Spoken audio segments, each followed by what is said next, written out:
When the final whistle blew, the entire stadium erupted in cheers. Months of sweat, late-night practice sessions, and sacrifices had finally paid off. My team, the Falcons, had just won the national championship. We had beaten every odd, silenced every critic, and proved that unity and determination could overcome anything. I looked at my players, faces shining with pride and exhaustion, and I thought that moment would be the peak of our journey. But I was wrong. What came next was something none of us could have imagined. The next morning, we were called to the office of our organization's director. We walked in expecting celebration, maybe a speech, maybe a bonus, maybe even a small ceremony. Instead, the room felt cold. The director sat at his desk, eyes distant, hands folded.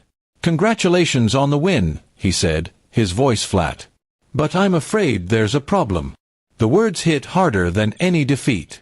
He went on to explain that our methods were being questioned.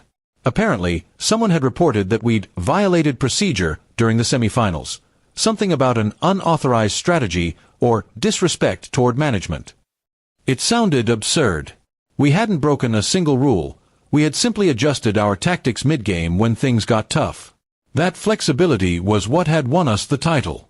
I stood up, trying to stay calm. "Sir, we did everything by the book," I said. "If adapting our play is a crime, then why even have a coach?" He didn't respond. Instead, he handed me a document. It stated that the team's reward money would be withheld pending an internal review, and that we were all suspended from upcoming events until further notice. The room fell silent. My players' faces went from confusion to anger. One of them, Ryan, clenched his fists and muttered, "So we win, and get punished for it?" I couldn't answer. Deep inside, I felt betrayed. These were the same people who had ignored us when we were losing, and now that we were finally shining, they wanted to clip our wings. That evening, I called everyone to my place.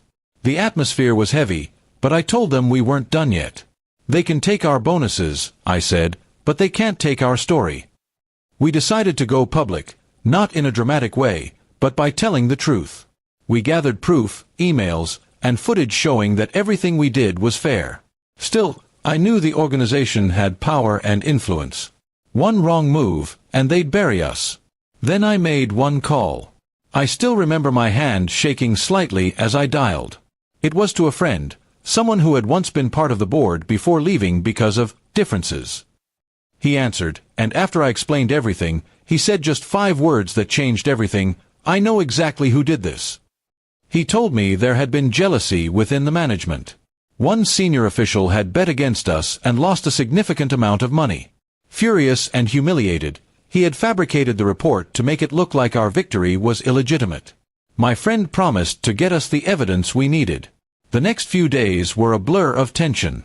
My players tried to stay strong, but morale was low. Some doubted whether we'd ever play again. Then, one morning, I received an email from my friend. Attached were documents, internal messages, reports, and signatures, all proving that the complaint was a setup. My heart raced as I read through them.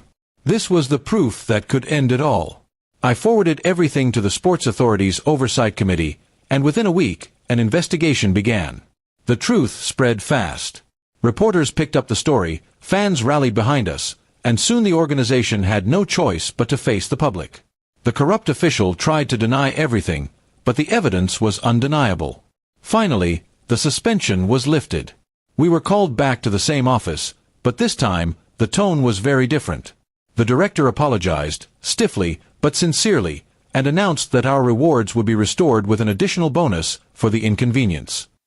It wasn't about the money anymore. It was about justice.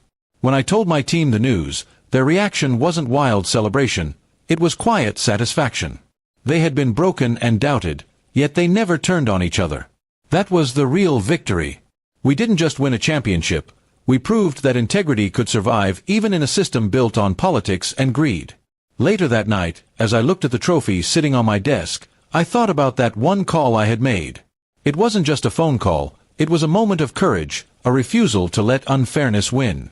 Sometimes, standing up for what's right doesn't require shouting. It requires patience, truth, and the belief that one act of honesty can change everything. In the end, We went back to the field stronger than before.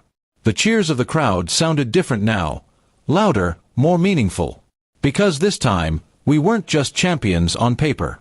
We were champions in spirit, forged through betrayal, bound by loyalty, and proven by truth.